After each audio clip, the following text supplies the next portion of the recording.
Textualism is a statutory interpretation theory focusing almost entirely on a statute's text, largely disregarding the legislative intent or history. In Niz-Chavez v. Garland, the Supreme Court applied textualism to interpret an immigration statute.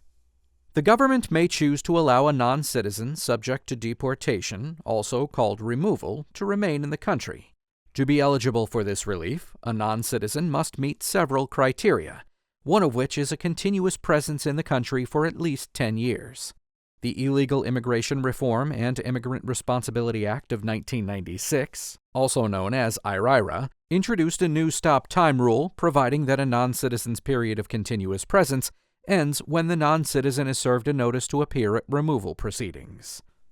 Augusto Niz-Chavez entered the United States illegally. 8 years later, the government began removal proceedings against him. The government served 2 documents on Niz-Chavez.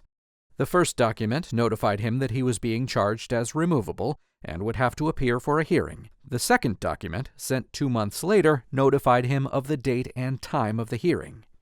4 years later, after hearings at which Niz-Chavez appeared with counsel, an immigration judge ordered Niz-Chavez deported.